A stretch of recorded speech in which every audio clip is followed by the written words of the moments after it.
people. And I can look at who has access to this. This has been shared with guests. And I can even manage the access to that.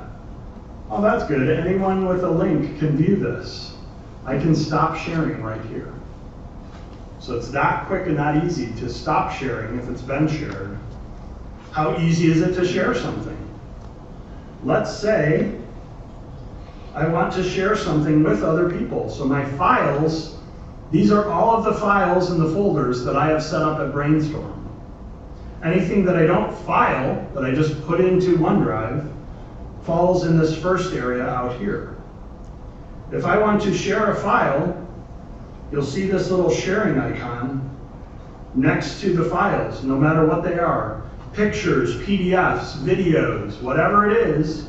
If I just want to share that one thing, I click here, and it brings up a dialog box to say, who are you sharing with, and what do you want to happen when you share? Specific people?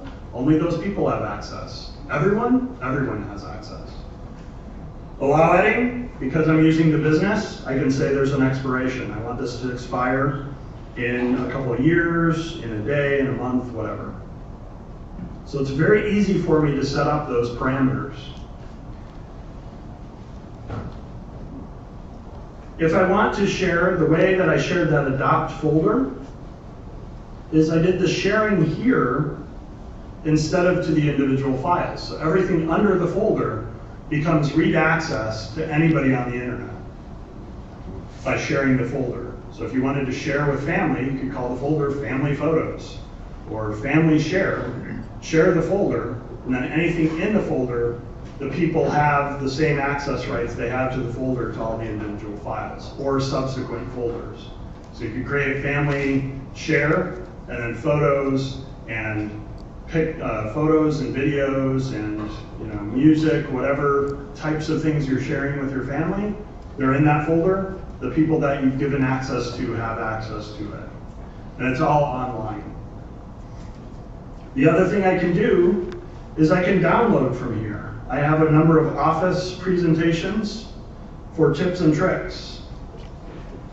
If I wanted to share some of the Outlook tips and tricks, I can right up here, highlight the file, and then choose to download the file. And it will download the presentation. This presentation is over 200 megabytes. So it's pulling down a 200 megabyte file. Maybe I don't want 200 megabytes coming across your Wi-Fi. Because I'm using OneDrive, and Office has Office Online, PowerPoint, Excel, Word, the applications, I can actually show you the PowerPoint from here without having to download it.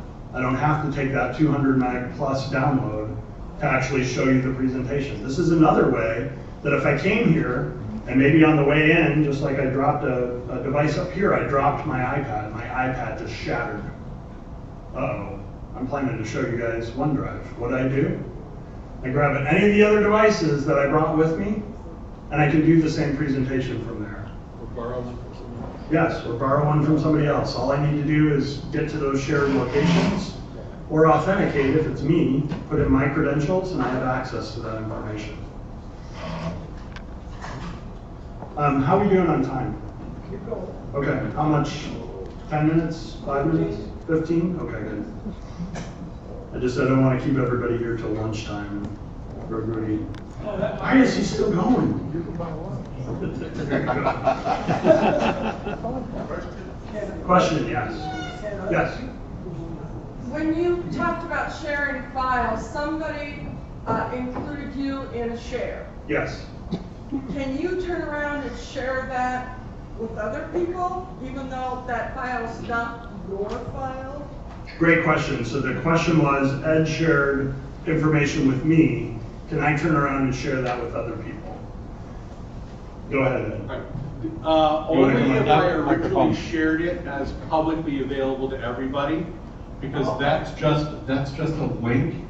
And if he shared that link with somebody else, then anybody he shares that with can get to it. But if I share that only with him, then it's tied to actually his email address. when he tries to connect into it. So in that case, he can't, unless he also shares his, email and password with other people. Can you download those files to his OneDrive and then share that folder with somebody? Yes, you could download those files and share that with somebody else, yes. Because if you have read access to something, then you have the ability to download it. Yeah, great point. Yeah, if I had access to download, I could download them and then share them, or put them on a thumb drive or something else. They are working on, and I'm not sure where this fits in or where it's available. They are working on view only, where you don't have the ability to download it. Yeah, that's coming. Yeah. Question here? Yeah, when you want to share something, let's say with me, you would send me an email, and you send a Twitter and a Facebook too, or optional? Yes. So you want to ask the question? If you're sending something to me if you're sharing something with me, you would send me, I assume, an email or a Twitter or a Facebook that has a link in it, Yes. and then I can access you, but you wouldn't know my email address necessarily if you sent it via Facebook, would you? Great question. But it would be tied to your Yes. Facebook account in that case. Yes. So Microsoft has put on the back end multiple different ways of authenticating that it's you that's accessing it. So it's tied to one of your identities, whichever identity it is that he shared with you. Yeah. So this tweet that is public, so if you go to twitter.com on your device /STILLDREY, this really long BSI online -my.sharepoint.com is read access to my folder, Adopt, that folder that I shared with anybody, read access. So you can download from here, you can view files from here, you can see photos that I may have posted, whatever else. This is read access to anybody that discovers this. And there is currently no expiration. So it's good now and it's good next year, the year after. So to your question, if I shared this in Facebook, email, somebody forwarded it, and Ed made this point too, because this is public and I don't care who goes here, anybody that discovers this or forwards it to somebody else, you say, hey, I saw this really cool presentation. Have you heard about OneDrive? Here's information that's publicly available for anyone that wants it. And I could change that. I could say, ooh, I didn't realize I put that up there, and either remove the file that's sensitive. I could remove the share, and then you can't get to any of these files until I create another share or do something else. And how many times has that happened to you? Has anybody received a file that you weren't supposed to receive? Yes. And then somebody sends another email immediately. Could you please delete the previous email attachment? That has happened to me more than once. I've been a Microsoft certified trainer for years, and this last spring, they had a conference and they sent around an Excel spreadsheet attachment that was supposed to be the agenda. And then almost immediately they said, please delete that spreadsheet we sent you. What's my psychological profile? Does anybody know what I did? I opened the original. I was like, how bad was this mistake in an Excel spreadsheet? Do I have everybody's credit card information? Do I have something really juicy and that I can blackmail all my fellow trainers with? All it was anybody similar to my form where I collected your information. It would be the same as if I accidentally put that somewhere public. If I sent that to everybody that I know in email, I am then providing your public information, your private information to other people that I shouldn't have. If I did that with OneDrive, how do you fix that? I sent you a link in OneDrive, similar to how Ed sent it to me. You just turn it off. It's the same thing Ed did. He sent me, and you saw, hey, here's all Ed's pictures. Let's see what he sent 2 weeks ago. I think it was your whole folder, right? But then he turned off access. So if I went back after this presentation, let's see what else Ed had in those folders, I don't have access anymore. To the point, if I had downloaded those pictures, I'd have access and I have them. But because it was sent as a file attachment, as opposed to a OneDrive link, the onus was on the receivers to please delete this spreadsheet. All it had was agendas and people, my name's Dan and I want to speak on this. Question or comment? I'd like to talk about something kind of similar along those lines, and I hope I'm not stealing your thunder. Not at all. Later. But have you been hearing about the email scams where they send you attachments that they try to get you to open, that'll then take over your computer and cause identity theft and all that kind of stuff? That goes away with this. Okay? I do not ever open up an email with an attachment on it anymore because of the dangers of doing that on my work machine. Okay? So if I want to share something with another colleague, I don't send it as an attachment to an email, and they have to wonder, is this somebody impersonating it, or something bad going on there. I send them a link to the document in OneDrive, and that way they can choose to download it from there themselves, and they don't have to worry about the bad email with the infected attachment in it. Thanks. Thank you. And they can still copy that link and send it forward. If I just shared it with their identity only, then that link wouldn't do any good to anybody else. If it's tied directly to their identity. Okay. If the document that I shared was shared publicly, then other people can get to it. Got it. But I can restrict that. Somebody else have a question? Yes? Question? Yeah, there's a question. Okay, yeah. I'm confused as to how you set that up. Would you go over that again, just from the, how do I do it? Do I go to OneDrive.com and then put your name in, or how do you do this? Come into the computer club to one of the sessions. Yeah. And they'll walk you through the process.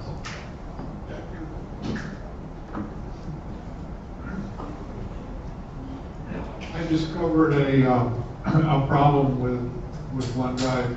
Somebody sent me 2,000 photographs, shared them, and I set it up and it downloaded, and it downloads them to a zip file.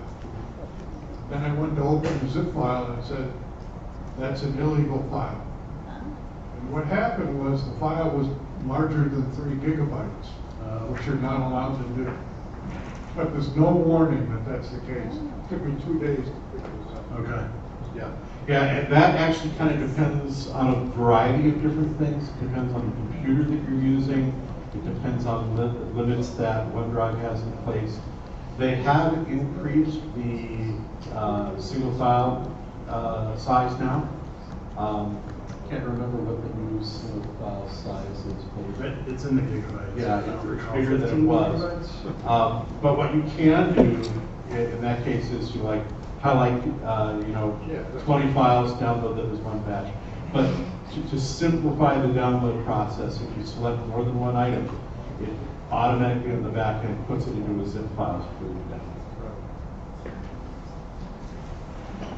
The final thing, I'm showing you this from the Chromebook. I thought I was showing you, I'm not showing you. Where is my other screen here? There we go. Now I'm showing you. So I'm showing you this from the Chromebook that we're giving away. The Chromebook, I just have a browser. I go to Outlook.com or I log in as my email. And I can also search everything. Where is my mouse? It was up the top of the screen. Is it up at the top? Was, yeah. It is up the top. Yeah, it's up There, the top. thank you.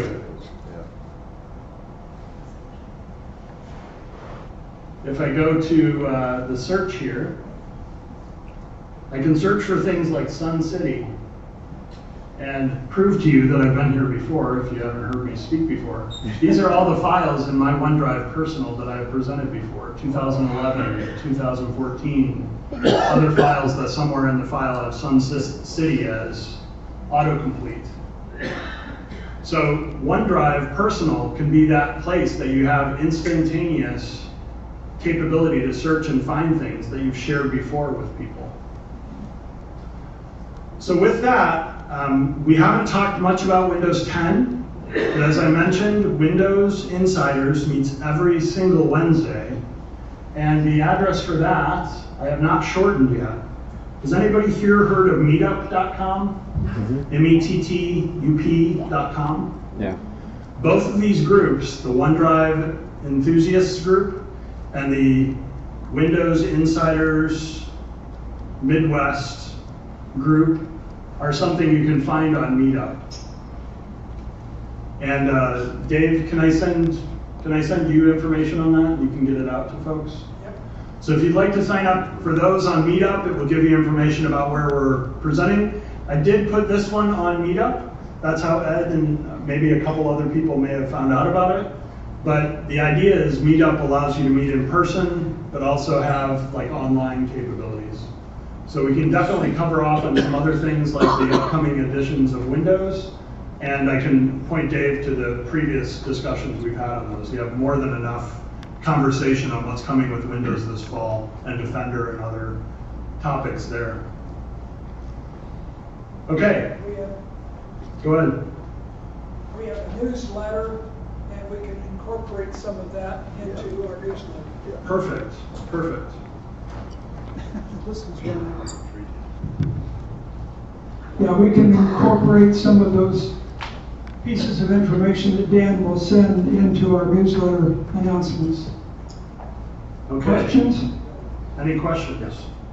In the back? On that meetup, is that a specific time on Wednesday? Great question. So what time do we meet on Wednesdays? It is not a specific time. It is based on what I'm doing and what time zone I'm in. So this last week it was 6:30 here, 5:30 mine. I was in Mountain in Utah this past week. Next week I'll be in Kansas City. So depending on how late I am working on Wednesday, I will schedule it. So the time kind of moves Wednesday afternoon to evening, depending on what I'm doing on Wednesday and where I find myself. And then I usually pick a physical location based on where I am. It might be a Microsoft store. There's one in Kansas City. So I may host it out of the Microsoft store in Kansas City if anybody's up for a road trip next week, besides me. Dan, how much storage is free on OneDrive? And how much additional can you purchase? 5. 5 gigabytes? I just It's saw 5 that. gigabytes free. And then I don't know the tiers of the premium service or the amounts. I want to say it's in the Sure, I get the. 1 terabyte? I pay the 99 a Okay. year.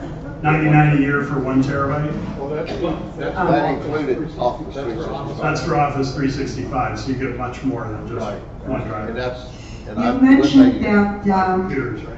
you can set it up for more than one email. I currently don't even know which email it's in, but it's free. How do I take half of the pictures out to another email?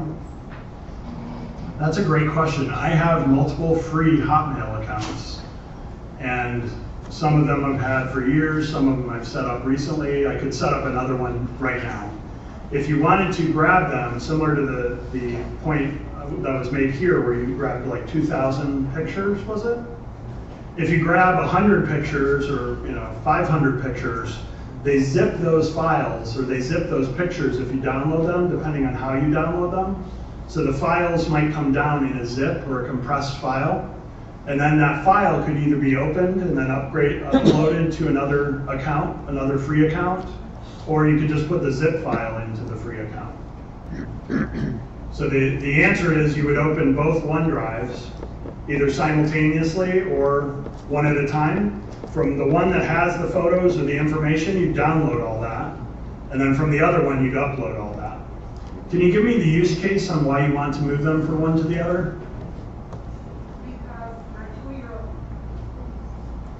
Because my 2-year-old computer keeps sending me a message that your OneDrive is full, so please register for $4 a month and upgrade. Okay, I gotcha. So you want to set it up so that it's using the other OneDrive that isn't full instead of signing up for the premium. Good point. There are ways you can do that. I would suggest probably bring that into the computer, what is it, lab? Computer Club Lab, and have them look at it. That is something that you can configure. OneDrive is a program that you can install and then configure or change, and it's also a website that you can go to. So if the computer's telling you it's full, it's probably that sync client or that configuration on the computer that's full, that either you need to reconfigure or have somebody else help you reconfigure that so it doesn't say that it's full. Any other questions? Just, Yes. just a comment. I know Sure. we're about to end, but please, if you're at a table, make sure you wipe it down and fold the tablecloth. Good point. Okay, I was just wondering, what is the advantage of OneDrive versus Google Photos if you wanted to store photos? Is it more, what is your feelings on that? Yeah, if you don't mind it. So what's a comparison between Google Cloud Storage and Microsoft Cloud Storage and others? To me, the biggest difference is the security. There have been multiple cases where Google's cloud offerings have been hacked and other kinds of things have occurred with those other offerings. But Microsoft is pretty rock solid when it comes to their security. Microsoft Corporation is actually the #2 most attacked entity in the world. #1 being the U.S. government. And as such, their security is absolutely mind-blowing, all the safeguards that they put in place. The Google Photos also get reduced in size. They get compressed? Yeah, you don't compress, They're reduced. Okay, so the Google Photos, when you move them up there, get reduced in size, whereas this stores everything in its original intact format. If you pay for Google, you get. You pay for Google when you get the I'd also like to go back and mention something that this gentleman talked about, was that he's actually signed up for the Office 365 Home Edition, which is $99 a year for a family. And that supports, I believe, 5 users. 5 computers. With 5 computers each. And 5 devices. Yeah, and 5 mobile devices, 5 computers, 5 mobile devices each. And with that, you get a 1 terabyte of storage per person. Not enough. Yeah. Okay, so for the giveaway, I'm going to do something simple and quick. I'm going to go with my wife's favorite number and my favorite number combined. So number 37 is the winner, because it was somebody that filled it out today. Ray Ann. And is Muriel still here? Or has she left? Oh, if you leave, you don't.